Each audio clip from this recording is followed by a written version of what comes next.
오늘은 출애굽기 27장 말씀 통해서 번제단이라는 제목으로 같이 은혜 나누겠습니다. 오늘 여기 본문에 번제단이 나오는데요. 이 번제단은 조각목으로 만들었습니다. 이 조각목은 광야에서 흔하게 볼 수 있는 시띠나무를 가리킵니다. 이 시띠나무는 아카시아과에 속한 나무로서 광야에 거의 유일하게 있는 나무라고 할 수 있습니다. 그러나 이 나무를 켜서 법궤나 번제단을 만들기에는 나무가 너무 작아서 이것을 조각조각 붙여서 만들었습니다. 번제단의 크기는 길이가 약 2m 30cm, 그리고 넓이가 역시 2m 30cm, 높이는 약 1m 20cm로 이 번제단을 노수로 쌓아 만들었습니다. 이게 정방향의 제단이었습니다. 또 번제단에 대한 장식들을 보면 띠를 번제단의 가장자리에 둘렀고요. 또 번제단의 네 귀에 뿔을 달아서 하늘을 향해 솟게 했습니다.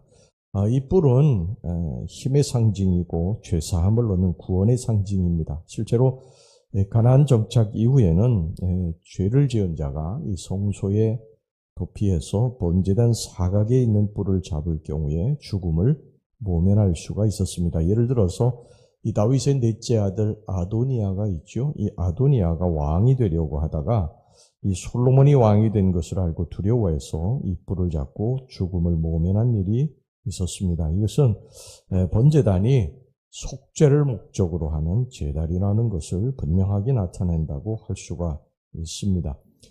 지성소 안에서 대제사장이 1년에 한 차례씩 드리는 이 속죄제는 분향단에서 드려졌고 그 외에 모든 다른 제사는 이 번제단에서 드려졌습니다. 이스라엘 백성들이 이 번제단에서 속죄제, 화목제, 번제 등을 드렸습니다. 즉 이스라엘 백성들이 이 번제단 앞에서 죄를 자복하고 하나님과 화해를 도모했습니다. 그러므로 이 번제단은 하나님 앞에 이 백성들의 죄에 대한 증거가 됐고 또 대속의 통로가 됐습니다. 아직 예수님의 십자가의 대속의 사역이 성취되지 않은 때에 이 번제단은 백성들이 죄를 사함받을 수 있는 유일한 통로였던 것입니다. 바로 이 번제단은 나중에 이제 예수님의 십자가의 사역을 통한 이 죄사함을 상징하는 것이죠. 번제단에는 제물들이 드려져서 피를 통해서 죄사함을 얻었는데 바로 번제단에 드려져서 피를 흘린 이 제물들은 예수 그리스도를 말하는 것입니다.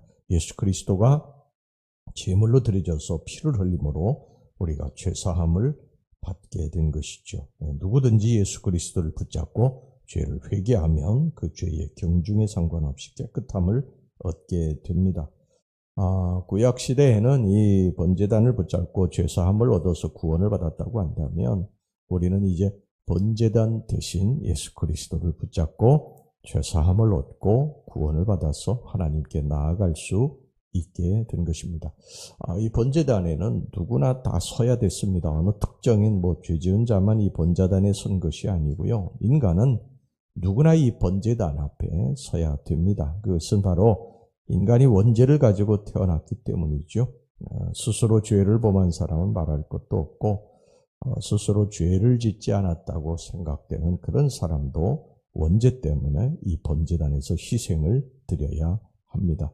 여러분, 이 세상에 죄 없는 자가 누가 있습니까? 요한복음 8장에 보면 현장에서 간음한 여인을 유대인들이 돌로 치려 했을 때 예수님께서 죄 없는 자가 치라고 말씀하시자 다 돌을 놓고 물러갔다고 그랬습니다.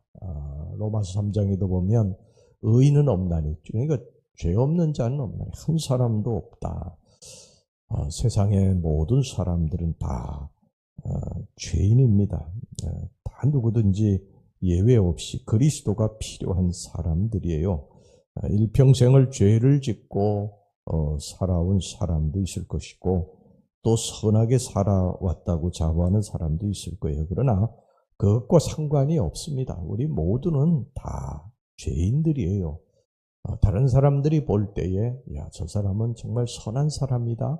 아닙니다. 그 깊은 속을 우리가 들여다보면 우리는 다 죄에서 자유롭지 못하고 그 죄값으로 말미암아 우리는 영원한 지옥에 떨어져야 될 사람들이에요. 그것은 우리가 원죄를 가지고 태어났기 때문에 아무리 죄를 짓지 않으려고 해도 안 되는 것입니다. 그 원죄 때문에 죄로 자꾸 가게 되어 있어요. 제가 언젠가 여러분들에게 쇠똥구리 이야기를 했지 않습니까? 쇠똥구리가 그 쇠똥 속에다가 알을 까면 거기서 부화를 해가지고 이제 어린 쇠똥구리들이 이제 태어나게 되는데 그 쇠똥구리들이 태어나가지고 제일 먼저 또 찾아가는 게 소똥이에요. 소똥으로 그 냄새나는 그것이 뭐가 좋다고 또 그것으로 갑니까? 그렇게 태어나는 것입니다. 우리는 죄인으로 태어나서 죄를 지을 수밖에 없는 그런 원죄를 가지고 태어났기 때문에 수도 없는 죄를 이 땅에서 짓고 살아가는 것입니다. 그렇다면 죄에 대한 값을 받아야 되는 것이죠. 우리가 죄에 대한 값을. 반드시 죄에 대한 값을 받아야 돼. 세상에도 우리가 죄를 지면 그 죄에 대한 값을 받아야 되지 않습니까? 성경은 그 죄에 대한 값을 뭐라고 말씀합니까? 사망이라고. 죄의 값은 사망이라고 말씀합니다. 사망이라고 하는 것은 영원한 지옥을 말하는 것입니다. 그런데 우리가 이 죄를 사함받을 수 있는 길을 하나님이 열어놓으셨다 하는 것을 알아야 되는 것이죠.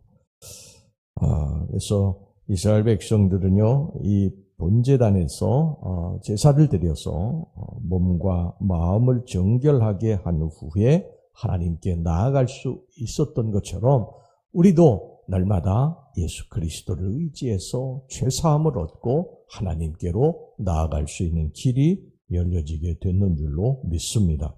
자, 그 다음에 우리가 한 가지 더 살펴봐야 될 것이 있는데요. 이 번제단 앞에 나아간 이스라엘 백성들은 이 제사가 진행이 되는 동안에 그 제물로 드려진 짐승이 불에 태워지고 그리고 피를 흘리는 것을 눈으로 이렇게 봐야 됐어요. 그 번제단에서. 그런데 보세요, 여러분. 죄는 인간이 지은 것 아닙니까? 죄는 이스라엘 백성들이 지은 거예요. 그런데 자기 눈에 지금 보이는 것은 제물이 그 번제단에서 각이 떼어져서 목이 찔려서 피를 흘리고 그리고 그 몸이 태워지고 고통을 당하는 것을 눈으로 보는 것입니다. 그러니까 죄는 인간이 지었는데 죽는 것은 제물인 거예요. 그걸 눈으로 직접 번제단에서 보면서 이스라엘 백성들이 뭘 생각했느냐. 내 죄 때문에 저 제물이 저렇게 피 흘리고 죽어가고 있구나. 이것을 눈으로 보는 것이죠. 그러면서 이 회개의 삶을 살았습니다. 여러분, 우리는 예수님 앞에 나올 때마다 나는 의롭지 않습니다. 나는 반드시 그 죄에 대한 값을 받아야 될 죄인들인데 내 대신 예수님이 십자가에서 피 흘리시고 죽으셨다. 이것을 바라보아야 된다는 것입니다. 내 눈앞에서 제물로 드려진 예수님이 피 흘려 죽으시는 것을 나의 영적인 눈을 떠서 그것을 날마다 바라봐야 된다는 거예요. 내가 죄값으로 하나님이 심판을 받아야 될 것을 예수님이 대신 받으시고 피를 흘리시며 하나님께 속죄의 제물이 되신 것을 회개의 눈으로 바라보고 변화된 삶을 살아야 됩니다. 갈라디아서 2장 20절에 내가 그리스도와 함께 십자가에 못 박혔나니 그런즉 이제 내가 산 것이 아니요 오직 내 안에 그리스도께서 사신 것이라. 이제 내가 육체 가운데 사는 것은 나를 사랑하사 나를 위하여 자기 몸을 버리신 하나님의 아들을 믿는 믿음 안에서 사는 것이라. 내가 죽어야 할 그 자리를 예수님이 대신 죽으셨기 때문에 내가 살아난 것입니다. 그러니까 이제는 내가 십자가에 달려 사람이 죽었고 새 사람이 됐기 때문에 이제는 내가 내 인생을 사는 것이 아니라 내 안에 계신 예수 그리스도, 그분이 나의 인생을 사시는 것이다. 그분이 나의 주인이시다. 성경은 날마다 이것을 말씀하고 있습니다.